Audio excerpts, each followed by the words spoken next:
लोग मुझसे हमेशा ये क्वेश्चन पूछते हैं कि डिजिटल मार्केटिंग के थ्रू उनका सेल्स जनरेट होते होते या किसी ब्रांड को अच्छे कस्टमर बनने के बाद उनका आरओआई निकलते निकलते कितना समय लग जाएगा। सो उन सभी क्वेश्चंस का आंसर देते हुए today we are gonna discuss about a cycle, a journey जो सबके लिए सेम है। Any industry, any businesses, any social media profiles, कोई भी टारगेट ऑडियंस हो, this is the customer journey which we are going to discuss today. So hi, this is Forum Marketing Patel. In today's video, we are going to see the customer journey life cycle. Before that make sure that you subscribe the channel and आप bell का icon जरूर दबाइए ताकि और नई exciting videos की सारी information आपको तुरंत मिल जाए। दोस्तों ये ऐसी लाइफ साइकिल है जो सब बिजनेसेस के लिए सेम रहती है। नाउ ये साइकिल स्टेप बाय स्टेप समझते हैं। It's a 4 step process. Okay, so first stage है जो ये कस्टमर डिसीजन मेकिंग जर्नी की, और अगर हम आगे बात करें तो the first step has to be the awareness stage. ये स्टेज में as a brand we should try more and more to just spread the awareness about our brand, our profile, our products to our customers. Now इसके लिए अगर मैं digital platforms की बात करूं तो social media platforms would be the best platforms for us, और उसके अंदर भी अगर हम पुश एड यानी कि डिस्प्ले एडवर्टाइजमेंट्स की अगर बात करें तो that works really well for this stage. यहाँ पे हमारा फोकस होना चाहिए दैट जस्ट कस्टमर हमारी एटलीस्ट ब्रांड का नाम जानना शुरू कर दे या हमारी प्रोडक्ट्स के नाम जानना शुरू करे। That's it. Now second stage आता है। एक बार अवेयरनेस स्टेज आने के बाद इंटरेस्ट स्टेज जाता है। नाउ जो कस्टमर आपकी ब्रांड को 2 बार 5 बार आपकी एड दे चुका है, जो आपकी ब्रांड के नाम के बारे में कहीं ना कहीं उन्होंने पढ़ा है, कोई एड देखी है, सुना है, किसी से सुना है, तो इन सभी लोगों के माइंड में आपकी ब्रांड के बारे में एक अवेयरनेस है। तो अब उनका इंटरेस्ट जागना चाहिए आपकी प्रोडक्ट के बारे में। To know more about you, that interest stage should be there.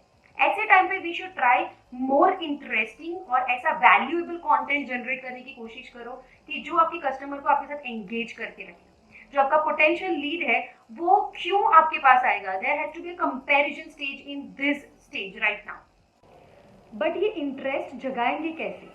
So now here it can be a few deals, offers हो सकती है, some 24 hours offer, don't miss the offer, ऐसे टाइप की कुछ इंटरेस्टिंग चीज़ें, या फिर कोई नया स्टॉक, नए कलेक्शन, न्यू अपडेट के बारे में इंफॉर्मेशन हो सकती है ताकि लोगों को इंटरेस्ट जागे। Success stories really work well here, that can be a third tip which I can give you.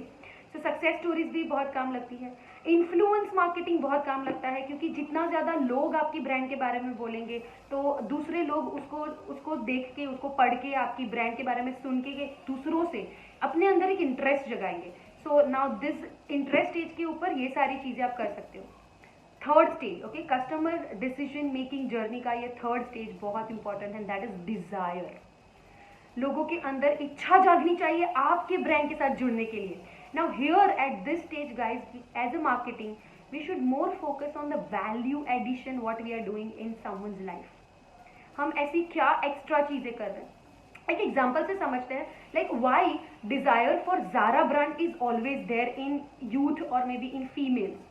तो ज़ारा एक ऐसी ब्रांड है जो हमेशा नया ट्रेंड लेके आती है, एक नई इंफॉर्मेशन लेके आती है, कुछ नई स्टाइल लेके आती है।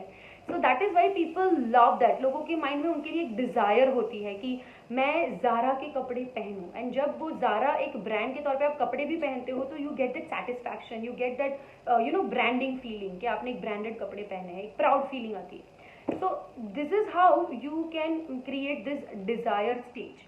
अब डिज़ायर स्टेज में आने के लिए ब्रांड्स को मेहनत करनी पड़ेगी। You have to keep engaging yourself with the audience. आप उनके साथ वैल्यू एडिशन करके रखिए। At that time I would definitely believe email marketing, blogging, ये सारी चीज़ें ये स्टेज के ऊपर बहुत अच्छे से वर्क करती है क्योंकि ये वैल्यू एडेड चीज़ें हैं। Now last and fourth step, and that is the buying stage. ये 3 स्टेप्स के पसार होने के बाद ही कस्टमर आप और हमारी ब्रांड के साथ जुड़ने का एक डिसीजन लेता है, बाइंग स्टेज बनता है। नाउ यहाँ पे एक बाइंग स्टेज बनने के लिए you can have your own website, we can have our Amazon या फ्लिपकार्ट के ऊपर हमारी दुकान हो सकती है ऑनलाइन, एंड लोग वहाँ से परचेज कर सकते हैं। और maybe you can pull traffic to your store, showroom, आप ये चीज़ भी कर सकते हो। But then here the call to action has to be very clear and very specific, communicated very well in your all the digital platforms. लोगों को पता होना चाहिए कि अगर वो आपकी ब्रांड के साथ जुड़ना चाहते हैं, अगर वो बाय करना चाहते हैं प्रोडक्ट, तो कहाँ से बाय करना है, कैसे बाय करना है. And trust me, the buying process has to be short, easy and it has to be a very user friendly. Okay, so these are the 4 stage. But यहाँ पे ये एंड नहीं होता है. Being in the digital marketing दोस्तों, we have a 5th stage here जिसका benefit हम ले सकते हैं, and that is advocacy. Advocacy ये ऐसा स्टेज है दोस्तों कि जहाँ पे हमारे ही कस्टमर्स हमारी प्रोडक्ट्स और हमारी सर्विसेज लेने के बाद अगर वो सेटिस्फाइड है तो they will become our brand ambassador and वो हमारा ब्रांडिंग करेंगे. वो हमारी मार्केट कर सकते हैं हमारी प्रोडक्ट के बारे में, हमारी सर्विसेज के बारे में on their own social media. They can post, they can tag, they can review, वो हमें रेटिंग्स दे सकते हैं, फीडबैक्स दे सकते हैं.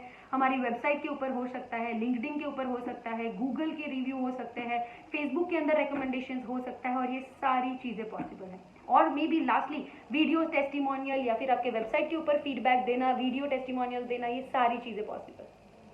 सो this is the customer journey. अब कई बार कुछ ब्रांड्स की जिसकी प्रोडक्ट बहुत ज़्यादा डिमांडिंग है, मे बी FMCG ब्रांड्स, तो ये ब्रांड्स के अंदर ये पूरी लाइफ साइकिल एक शॉर्ट टाइम में कंप्लीट हो सकती है. बट अगर बहुत ज़्यादा लग्जूरियस प्रोडक्ट है, may be a diamond jewellery और समथिंग, सो उसमें टाइम लग सकता है, बिकॉज ट्रस्ट टेक्स टाइम. और ट्रस्ट यहाँ पे जब तक वो ब्रांड के ऊपर नहीं बनेगा, ये कंप्लीट जर्नी फिनिश नहीं होगी. So depending on the product, depending on the brand, depending on your audience, ये सारी चीज़ें डिपेंड करती है. दैट हर एक इंडस्ट्री में इसको टाइम लगता है, अलग अलग टाइम लगता है. So I hope you might have understood the complete process and the journey, and that's why I always say be patient. For good thing to be there, we have to be patient. And be consistent. That is also one more key at the end. Consistency बना के रखें. Digital platforms are something where you have to be consistent. आप ऐसा नहीं कर सकते हो कि एक महीने बहुत ज़्यादा पोस्ट की, दूसरे महीने बंद कर दिया. You have to be consistent. You have to have a trust and faith on these platforms and just keep doing it. Alright, so इसी के साथ I am signing off. Please subscribe कीजिए, बेल का बटन दबा दीजिए ताकि नए नए वीडियो की इंफॉर्मेशन आपको मिलती रहे. And grow business, go digital. So this is Forum Marketer Patel signing off for the day, and we will be back soon with more information. So bye.